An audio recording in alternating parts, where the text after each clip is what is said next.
Hoy en Diálogo nos acompaña la doctora Rutilia Calderón, ella es epidemióloga, con quien trataremos un importante tema en torno a los niveles del contagio del COVID-19. Doctora, el país ya entró en fase 4 de acuerdo a la OPS. ¿Ya se pasó de esta etapa de mitigación a la de transmisión sostenida? Buenas noches. Sí, buenas noches. Efectivamente, de acuerdo con los criterios definidos por la Organización Mundial de la Salud y la Organización Panamericana de la Salud, el país ya está en la llamada fase 4, como usted bien decía, de transmisión sostenida. ¿Qué significa esto? Que ya pasamos la fase 3, que era la de contagio comunitario, donde el virus ya pasó a circular de manera libre, y en este momento lo esperado entonces es que se dé un crecimiento exponencial de la población infectada, es decir, que posiblemente en los próximos días ese número de personas infectadas va a pasar de manera rápida a crecer. Y también al circular el virus de manera libre, la transmisión de persona a persona está ya instalada, por así decirlo, a nivel de todo el país. Eso es lo que significa esta fase 4 de transmisión sostenida en que el país se encuentra actualmente. Doctora, ¿cuántas fases son? Bueno, de acuerdo con los criterios de la OMS, OPS, tenemos 5 fases y una sexta que sería ya toda la preparación y la implementación de las medidas post pandemia. ¿Qué tan alto cree usted que sea el grado de contaminación que existe en el país en este momento? Bueno, si estamos en una fase 4, significa, como le decía anteriormente, que el virus ya circula de manera libre en todo el país. Por lo tanto, el riesgo de transmisión está presente prácticamente en todos los espacios, en todos los lugares, y recordemos que una de las características de esta enfermedad es que hay un alto porcentaje, entre el 30 y el 40% de las personas infectadas que no van a presentar síntomas.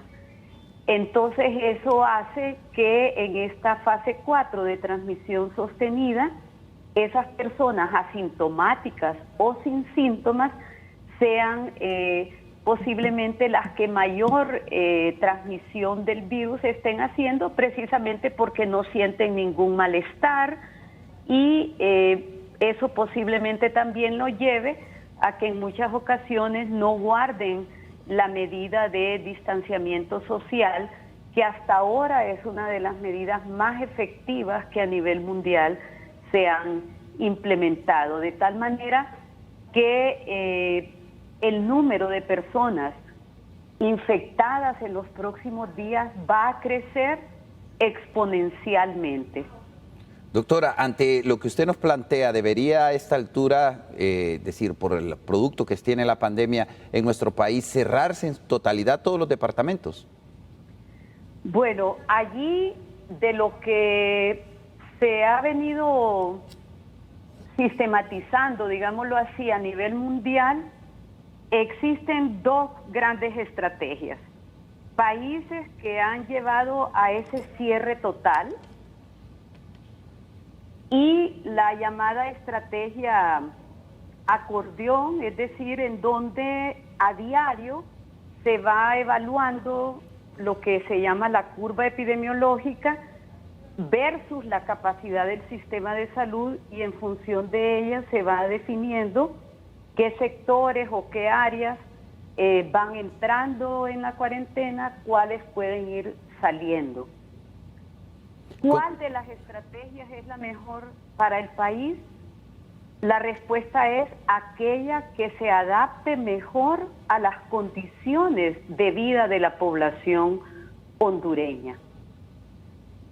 ¿Considera usted, doctora, es decir, pero sí, también en ese sentido ¿Cuál es la situación que tenemos nosotros en el país? Donde se ha utilizado esta estrategia de cierre total. Hoy, por ejemplo, circulaban unos artículos bastante amplios sobre la estrategia de Taiwán. Por ejemplo, que ellos una semana prácticamente fue donde tomaron esta estrategia radical, o China misma donde inició, por las condiciones de su población, es decir, una población que tiene ciertas costumbres, una población con un determinado nivel nutricional, una población con acceso a servicios de salud, etcétera, lo cual no es la realidad en nuestro país. Pero cualquiera de las dos estrategias va a funcionar bajo dos condiciones que también ya científicamente se han logrado establecer.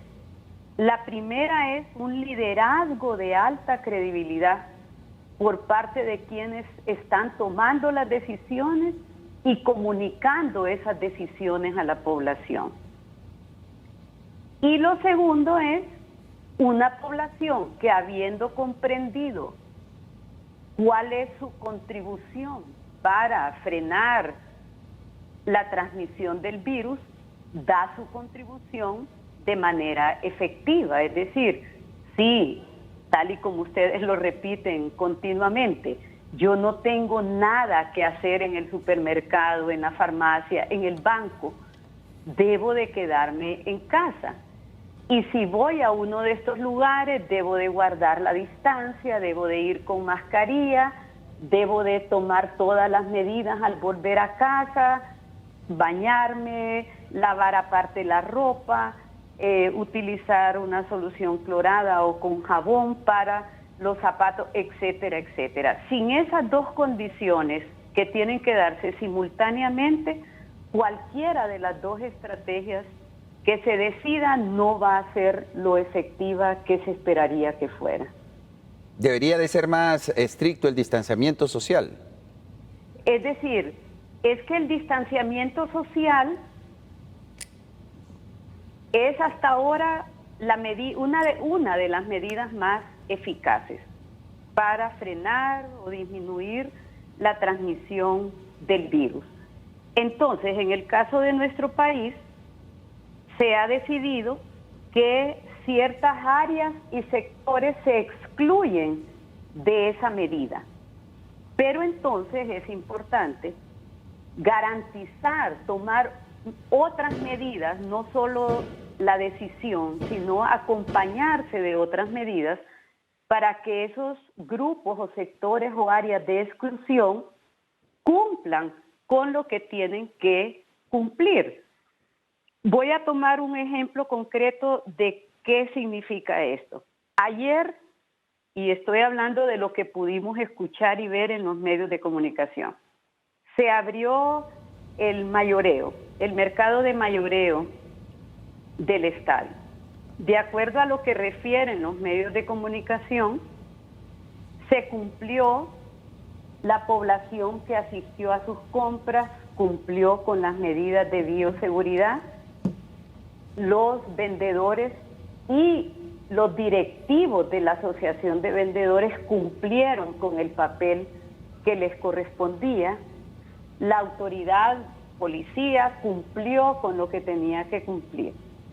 Entonces vemos que cuando las dos condiciones se dan, es decir, un gobierno, un liderazgo con alta credibilidad, en este caso entendemos que la Asociación de Vendedores del Mayoreo tiene una alta credibilidad entre los vendedores y entre los compradores, y además los vendedores y los compradores hicieron lo que les correspondía hacer.